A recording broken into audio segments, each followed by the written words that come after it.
Hi guys, this is your reading for Saturday, the 20th of February. Thanks for joining me. I'm going to use the Twisted Tarot Tales Tarot for today's reading. This deck isn't everyone's cup of tea. It's my cup of tea. I really like this deck. This guy created it independently and I found it online somehow. And it's based on like pop and horror and like TV and 80s kind of energy. And I really like it. And it just makes me so grateful that I get to do these readings on YouTube and that it's my channel and I can use whatever cards I want on whatever day I want to use them. It's just the best. Like, imagine if I was employed for some sort of network. Then they would tell me what I could say and what I couldn't say, which cards were popular with certain people and why I should use them and how to effectively market and blah, blah, blah. And I don't have to do any of that. We live in such an amazing free time. And even with the internet, like sooner or later regulation is going to come in and things are going to be far more restricted, whereas right now it feels kind of like the Wild West a little bit. Like we just have the freedom to do what we want. And if you are someone who's kind of considered putting yourself out there, but you feel like you don't have a voice and like you're not allowed to speak your truth, and that if you ever do publish a memoir, you're going to wait until everyone has died because you don't want to offend anyone, then really just ask yourself why you're here. I'm sorry to, go off on this tangent, but it's like we have all the opportunity to really share and to communicate with anyone on planet Earth right now. And if you're not using that, then what's holding you back?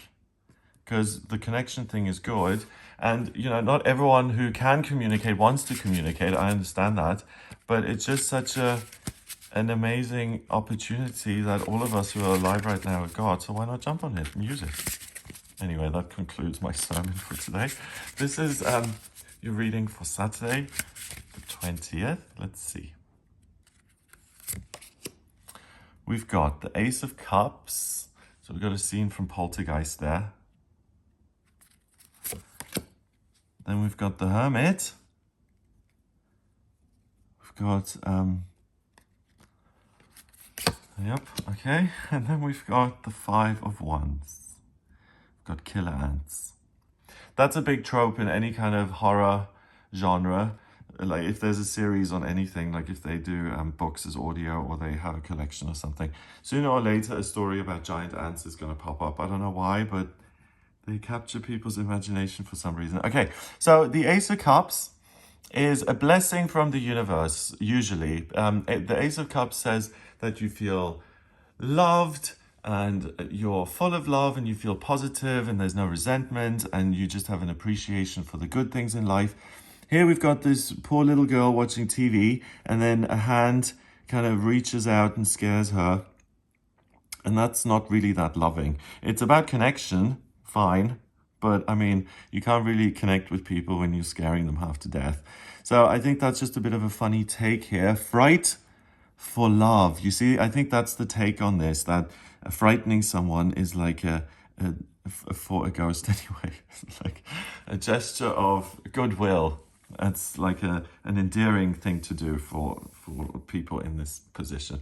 So the card is all about love and connecting with things which may seem strange to you or other, or that you don't really understand, or things that you haven't understood in the past will start to make sense today.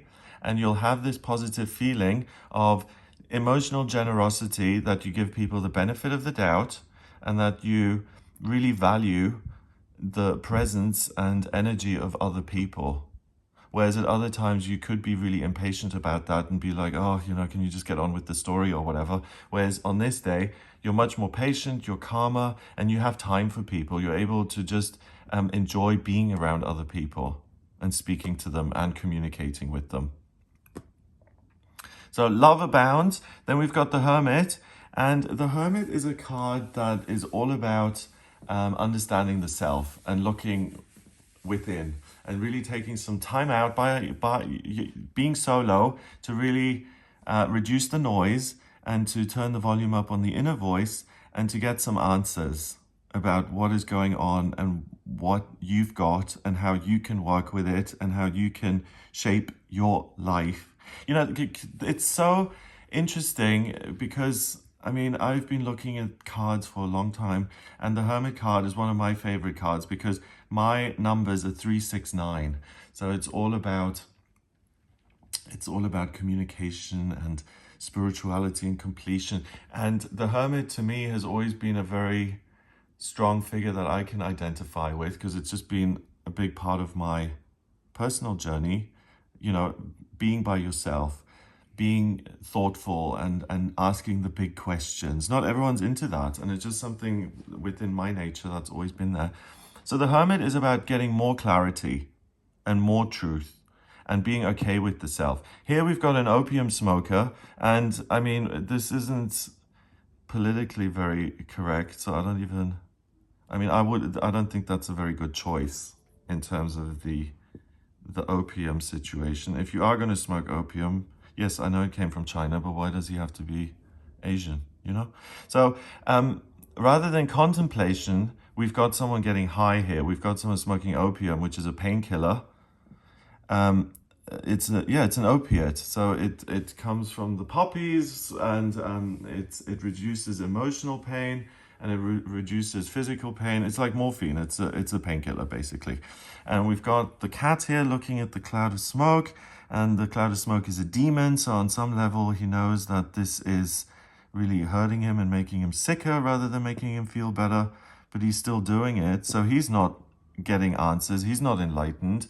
He's in the grips of addiction, and he is doing the opposite of what the Hermit usually does. The Hermit turns the volume up on the inner voice and on the feelings and listens to everything and says, okay, what does this mean? And I'm going to do something about it. Thank you for the info. Great. This guy feels certain things. He feels sick. So he takes a painkiller, which makes him feel better temporarily. But it's this big monster. It creates a problem of its own because he doesn't just feel sick. Now he's going to feel even worse because he's getting addicted to something. And that doesn't take him upwards. That's just a downward spiral of addiction that makes you believe more and more, the further down you go in addiction, that you're just a piece of meat and that you're just a body, and that whatever your body tells you to do is the truth. And if you're hanging and having withdrawal symptoms, then it's okay to take another drink or to smoke opium and blah, and on and on and on. And it's just not a realization that's helpful. It's the realization that my body gets used to things and I can get addicted, and that is a horrible process. Great.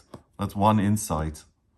You don't need a lifetime of addiction for one insight. If you're not addicted, then you realize lots of things about yourself because you're feeling them, and you have several insights. You have lots and lots of insights.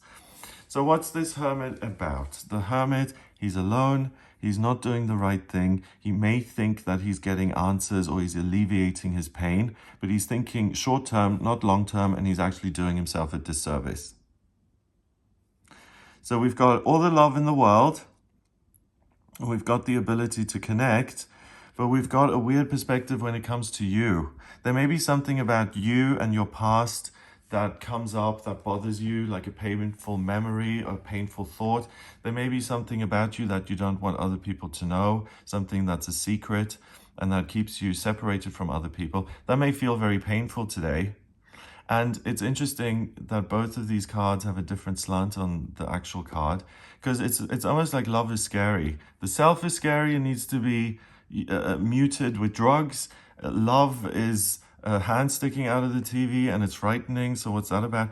And what I really get is that you may see something about yourself which scares you a little bit. And rather than shying away from yourself or numbing yourself and saying, I can't deal with this truth, I'm just going to take a drink and feel better.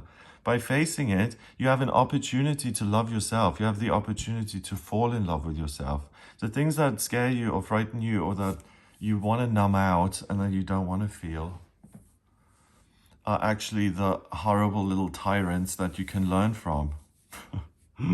Isn't that? I've always hated the system that's in place on planet Earth. Why do we have to learn through pain? Why can't we just learn through skipping it through a meadow? I mean, why does it always have to be a slog and a struggle? Why can't we just float through life and...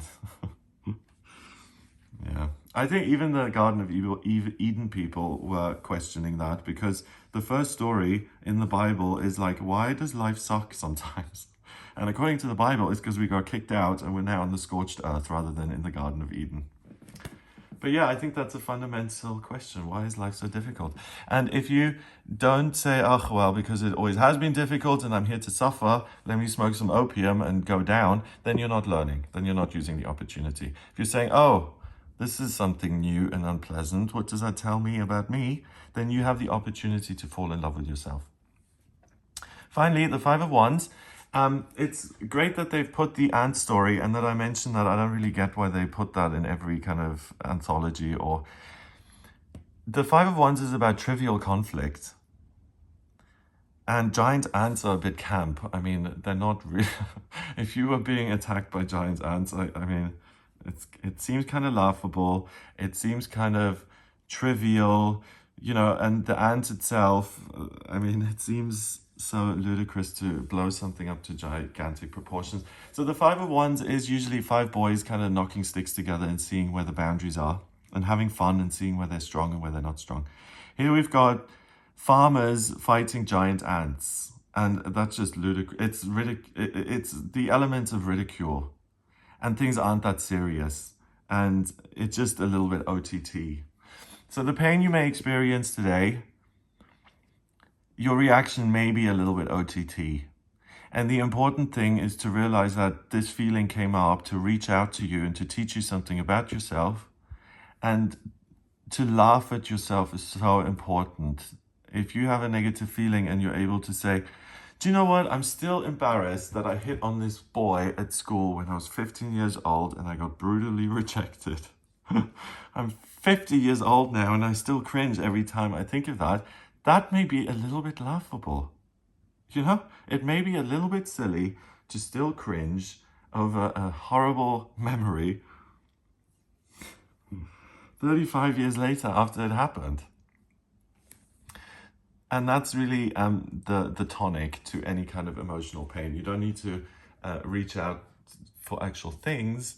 You can use humor and a little bit of perspective on your life and what you've been through to look at the situation and say, do you know what, the embarrassment or the pain that you're still hanging on to, it's much worse than the actual situation was. And you're not stuck on the floor, incapacitated.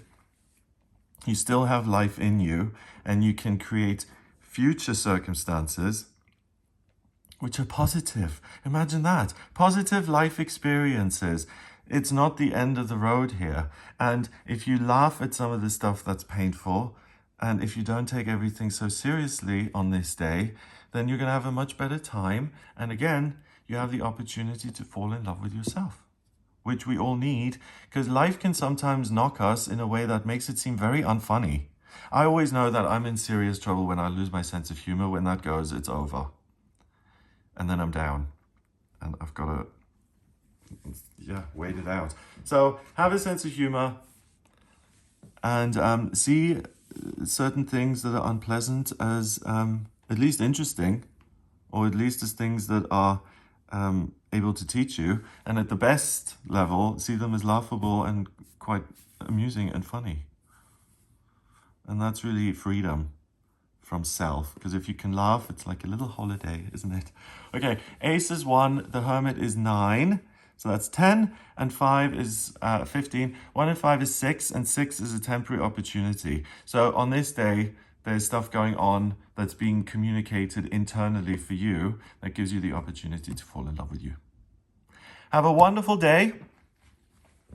By the way, if you didn't like this deck, I don't use the same deck over and over again. Sometimes I use cards 2 days in a row, usually at this point, and yeah, for the last few months, I use a different deck every day, except for when I was away and I just had one deck with me. I used the same deck over and over again. But yeah, so I'll use a different deck tomorrow. And if you don't like this deck, then that, you know, it's not that serious either. It's just something that I enjoy using, and I have the freedom to use it. And that gives me a huge kick that I can just do what I like.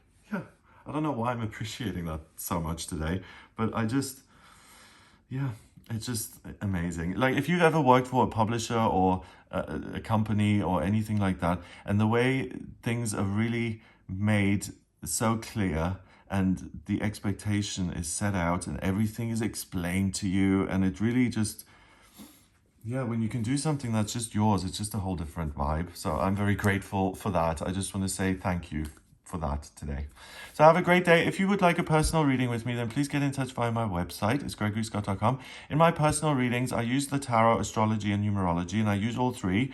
The astrology chart, I use your place of birth, date of birth, and time of birth to draw up your birth chart, and that says everything about you. It's like a snapshot. No, it is a snapshot of the sky at the moment you were born, but it's a blueprint of your soul. It shows me what your life purpose is, where you've been in past lifetimes, what your destiny is about this time around, love, work, health, anything that's on your mind that you want to look at, then please do get in touch with me for a personal reading. We can look at your chart and see what it says. If you like this video, then please give it a thumbs up, hit subscribe, and share the video online. Have an amazing day, and I'll speak to you tomorrow.